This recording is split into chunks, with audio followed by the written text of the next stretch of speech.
Dave, Yeah. how about that storm we had the other night, dog? Woo! Bubba, you're telling me. Yeah, Friday night, man. Central Texas had a little had a dry line blow through. If you caught us on the live stream, we were talking about what was going to happen that night, and we had a pretty well developed line of showers and thunderstorms coming in from the west. And I have to say, as far as Central Texas goes, this was the most electricity I've seen in the air in my time here. Like eyes closed, I could see the lightning, which is I know is a weird concept, but like you could see like the faint flashes even with your eyes closed, and the thunder, buddy. Mash that Garth Brooks button because it was rolling. Hey Dave, real quick, can you explain what a dry line is? Because that thing came through and it was anything but dry. Yeah, it's the opposite of a wet. It's basically a wet circle. Yes. It's the shortest distance between two points, and it's dry as fuck.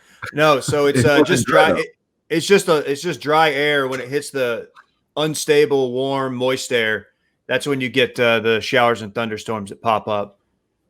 God, I just get crazy H when you talk about weather and meteorology type stuff, Dave. It really gets me going. You should join my executive club. I actually will sit in the sauna with you and talk weather for 20 minutes. Dave actually has a private Facebook group that he runs, and he just lets people in, and they just talk weather patterns constantly. I hate to burst your bubble here, but the Headless Parrot is actually sponsoring 4 storm chases this summer. So you are required to go on all 4 of them. Actually, I would do that. The marketing budget's huge. We actually we have another podcast we're about to launch. It's just a Storm Chaser podcast, and we just chase storm chasers. Mm-hmm. So like we just follow them around to see what they're gonna do. Like, what are these guys gonna pull over on the highway? Like, what's up? Are they gonna how close are they gonna get to this tornado? That'd be sick if storm chasers had like super fans that like followed them around and like, dude, get closer. Dude, I'm sure they do. Look what you guys are doing. Holding up signs that are just blowing in the wind.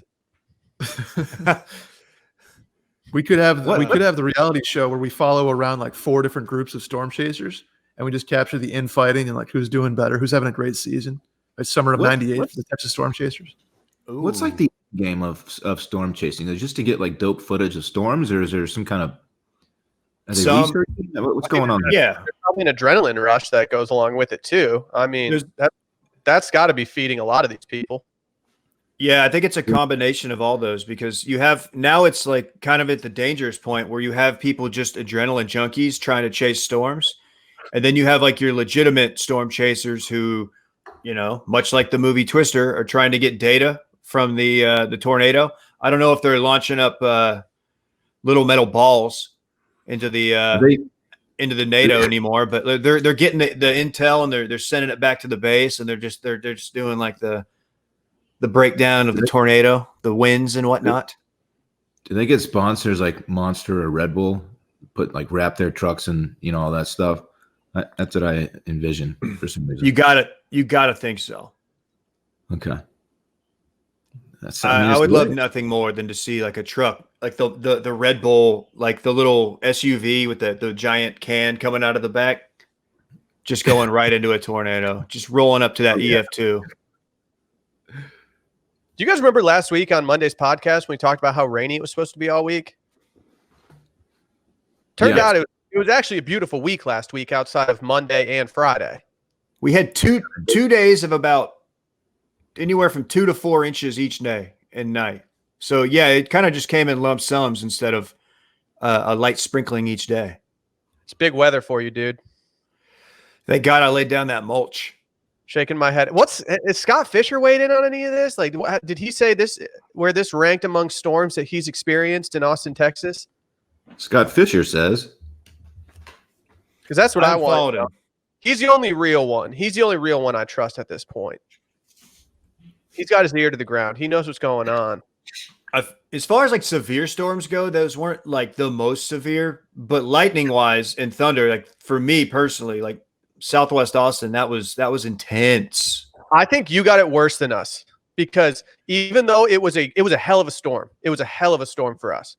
But based on, I sat in bed and just watched it out my window. I think you got more smoke down south compared to us because it was incredible. But it was probably like it. I don't think it was even the harshest one I've been a part of in Austin from my perspective. There was one where I was over at Ross's house. That was during Harvey, where I just remember it being like crazy. But that was more rainfall than thunder and lightning, though. So I guess we're kind of talking about two different things. We're comparing apples and oranges. So I'm like, I laid my head down to go to sleep. I'd been playing Call of Duty, and I closed my eyes and I was seeing like the flashes, like with my eyes closed. And then I was like, all right, I got to watch this. So I would see these flashes, and then in my head I would do like the one Mississippi, just curious.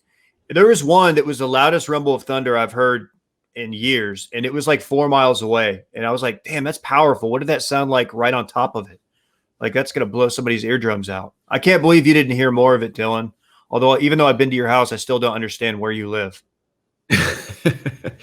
Yeah, I'm going to co-sign what Will says. It didn't seem like it was that intense. There were no like super loud claps of thunder or anything like that. It was kind of just like low rumbling type stuff where I was. We're not that far away, Dave, really, geographically speaking. Where we were, man, it sounded like the Angels were clapping cheeks. Oh, shit. Might have been. Wow. Might have been, dude.